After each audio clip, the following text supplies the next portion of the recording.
Less than 48 hours after her historic win, Burlington's mayor-elect Emma Mulvaney Stanek sat down with us at her home in the Old North End to talk about all of the firsts that her town meeting day victory means for the city. NBC5's Tyler Boronsky joins us now from the newsroom with the big takeaways from their conversation today. Tyler. Yeah, Brian, Liz, well, Mulvaney Stanek said she felt the momentum in this mayoral race swing when she was talking to voters at a recent Honk and Wave event. And while she acknowledges the significance of what her win means, she believes her vision for the Queen City is what ultimately led voters to make her the top choice for mayor. If you ask Emma Mulvaney Stanek, the last 4 months has made her feel like she's been a contestant on her favorite TV show. Survivor, which is feels a little bit like real life, not gonna lie. After months of campaigning, Tuesday night brought her the result she's been longing for.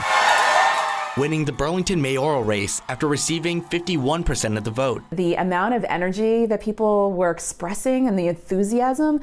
I've been involved in a lot of political campaigns before. I was quite taken aback. It's a win that checks off a lot of firsts for Burlington, making her the first female as well as openly queer person to lead the Queen City. My identities and how I've experienced, this state and this world also really matter and inform how I make decisions, how I set priorities, and frankly, for all the young people out there, knowing what is actually possible. She believes balance is vital to her success, including having her time here at home with her partner Megan and their 2 young children. The mayor-elect hopes community members understand that once she takes office. Not putting us on pedestals, but also not demonizing us and making us think that we have to be able to respond any moment we're out in the community, because to me that is that's unfair, and it also makes it for a very unlivable job. That is, is quite an important piece to make sure we have healthy and supported leaders. Mulvaney Stanek says her goal is to set a tone of collaboration, not just with her constituents, but throughout the community to tackle the city's issues that she ran and won on. We can do this in a very people-centered way. We can do this in a way that acknowledges the dignity of the people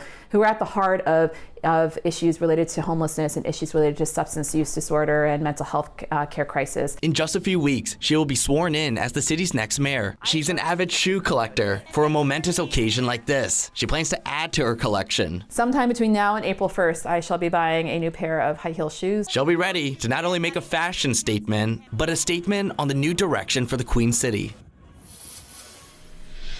Now, when I asked Mulvaney Stanek what she believes she can realistically accomplish in her first month in office, she said establishing good relationships with city councilors and labor unions is at the top of the list. Mulvaney Stanek also wants to have more community events organized, like trash pickup days. She says those are small steps towards revitalizing the city. In the newsroom, Tyler Bronsky, NBC5 News. Thank you, Tyler.